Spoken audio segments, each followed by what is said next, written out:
최근 들어 여러 가지 문제로 날새운 관계를 가져가던 일본과 중국이 이번에 방사능 오염수 문제로 또 맞서게 됐습니다. 당장 오늘부터 중국은 일본 후쿠시마 원전 내에 오염수 보관 탱크에 들어가 오염수를 직접 채취하는 일을 맡게 됐거든요. 그동안 중국이 끊임없이 일본의 오염수 모니터링을 요구했지만 일본이 주권 침해라며 난색을 표현하다 중국이 국제원자력기구의 형식으로 들어오는 쪽으로 정리되며 중국이 직접 일본 원전에 진입하게 된 것이었죠. 당연히 일본 정치권은 난리가 났고요. 물론 지나친 오염수 문제의 정치적 논의는 경계해야 합니다. 하지만 이런 방사능 문제는 일본 내에서도 반대 의견이 여전히 거셀 정도로 문제가 많은 상황인데요. 일본 정부가 최근 어처구니 없는 행동을 저지르며 편들던 일본 사람들마저 분노를 터뜨리고 있습니다. 사실 일본은 과거에도 몇 차례 방사능 문제가 없으며 다시금 원전으로 회귀하겠다는 뜻을 밝혀왔는데요. 이제는 아예 누구라도 인정하는 방사능의 부작용을 아무런 문제가 없으며 우리 생활 속에 늘 있는 문제다라고 호도하는 애니메이션을 만들었다가 일본 사람들로부터 직격탄을 맞고 있죠. 오늘은 여전히 존재하지만 일본에서는 애써 모른 척하고 있는 일본의 방사능 문제의 실태에 대한 이야기 이모저모를 전해드리려고 합니다. 먼저 잠시 저희 광화문브리핑 구독 설정도 부탁드리고요. 일본 부흥청이 얼마 전 난데없이 공개한 홍보 영상 한번 보시죠. 얼핏 보면 일반 애니메이션과 크게 다르지 않은 전형적인 일본 애니메이션인데요. 자막을 켜고 내용을 보니 깜짝 놀랄 만한 내용으로 가득했습니다. 부흥청이 내놓은 홍보 영상에는 유루카라라는 귀여운 캐릭터가 등장하는데요. 깜찍한 모습의 유루카라는 빗물이나 바닷물, 수돗물 속을 떠다닙니다. 심지어 인간의 몸속으로 들어갔다가 아무렇지 않게 다시 나오는 모습까지 그려지는데요. 보기에는 전혀 위험해 보이지 않고 그저 귀엽기만 하죠. 하지만 사실 이 유루카라의 정체는 방사성 물질인 트리튬, 삼중수소를 형상화한 것이었습니다. 트리튬은 일상생활에서 흔히 볼 수 있는 야광물질 혹은 형광물질에 사용되는 원료라고 이해하면 쉬울 것 같습니다.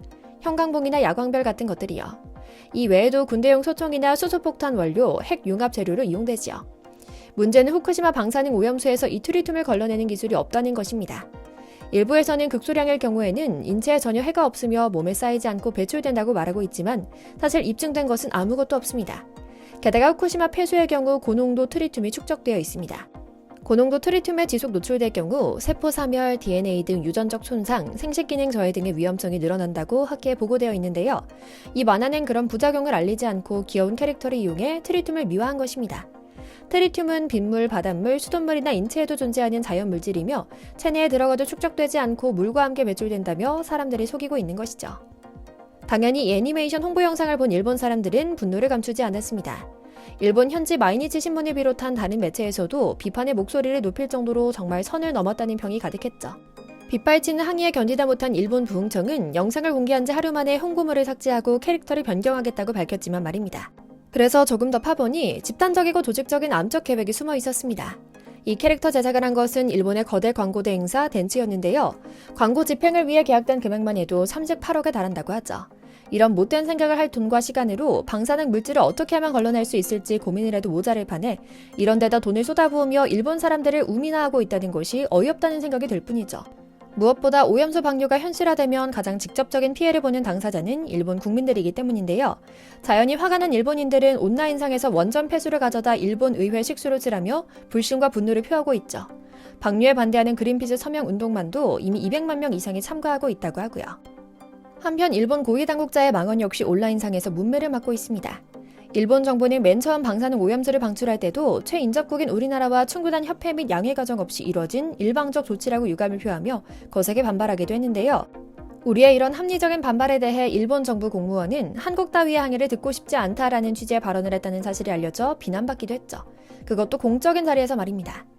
하지만 이 오염수와 방사능 문제는 현재 진행형 문제라고 합니다. 잠잠해지나 싶었겠지만 일본 내에서도 수년간 계속 농수산물의 세슘을 측정하고 측정기를 들고 현장에 들어가는 인물들이 계속 경고를 날리고 있기도 하고요. 최근 태풍과 도호쿠 대지진 전조 증상의 지진이 일어나면서 방사능 관련해 우려한 일이 결국 현실이 됐죠. 일본 내륙의 주택가와 강물에서 방사능 물질 세슘의 농도가 급증한 것으로 드러난 건데요.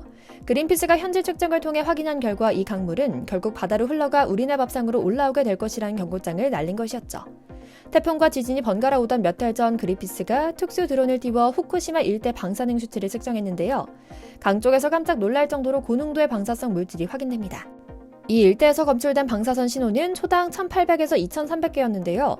일본 정부가 접근을 금지하는 방사능 위험 지역에서 검출되는 방사선 신호가 1500개인 것과 비교하면 최대 50% 이상 높은 수치였죠. 일본 정부가 일상생활이 가능하다고 보증한 지역에서 방사능 농도가 치솟은 상황에 일본 정부도 당혹감을 감추지 못하고 있고요. 하지만 공식 발표는 여전히 모르쇠입니다. 일본의 산케이 신문은 오염수 배출 문제와 방사능 우려 관련한 정례 브리핑을 보도하며 중국, 한국을 포함한 외국 정부, 국제사회 이해를 얻기 위해 노력하는 건 매우 중요하다라고 말한 반면 동시에 다른 정부 고관은 저런 망언을 하며 분개했다고 보도했거든요. 실제로 일본의 행동을 보면 주변국인 한국과 중국의 반발은 개의치 않겠다는 의도가 보입니다. 일본이 미국의 지지를 끌어내기 위해 상당한 공을 들였지만 한국 정부에는 발표가 임박한 시점에서야 일방적 통보에 그쳤던 것만 봐도 그렇습니다. 심지어 일본 부총리도 이번 문제를 놓고 전혀 문제가 없다는 황당한 발언을 쏟아냈죠. 그는 그 물을 마셔도 별일 없다라며 중국이나 한국의 원전이 바다에 방출하고 있는 것에 비교했을 때 아무것도 아닌 수준이라는 억지 주장을 펼쳤습니다. 게다가 오염수라고 표현하지 않고 물이라고 표현하는 것도 참 거슬리고요. 이 모든 것이 일본 국민의 우미나 정책 중 하나라고 해석하는 것이 합리적일 정도죠. 한국과 중국을 적으로 만들어 일본 여론을 결집하기 위해서죠. 후쿠시마 원전 오염수는 지금도 하루에 170톤씩 생겨나고 있습니다. 이전부터 일본은 바다 방류 혹은 수증기 방출, 지하 매설 등을 검토 중이라고 말했는데 하나같이 말도 안 되는 소리입니다. 국제환경단체 그린피스는 2차 처리를 거친다 해도 방출은 안 된다고 못 받기도 했는데요. 그린피스의 수석 숀 버니 씨는 1차 처리에서 핵종 제거 장치 기술은 실패했다. 2차 처리에서는 어떻게 효과를 낼지 의문이라며 일본의 핵 제거 기술에 대해 우려를 표했죠. 아직까지는 일본의 기술력이 너무 부족하다는 것입니다. 결국 방법은 단 하나, 환경 피해를 최소화하기 위해 탱크를 더 만들어 장기 보관하고 추가로 핵종 제거 기술을 개발할 때까지 기다리는 방법뿐이죠. 하지만 일본 정부와 도쿄전력은 완강합니다.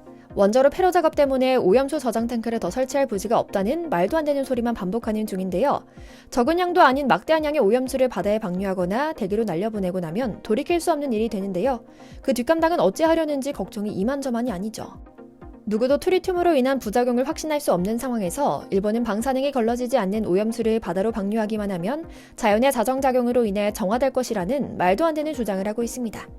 그들은 끊임없이 안전하다고 주장하고 있지만 실제로 방사능 폐수의 안전성 검사를 독립기관에 의뢰하자는 그린피스의 제안마저 거절했습니다.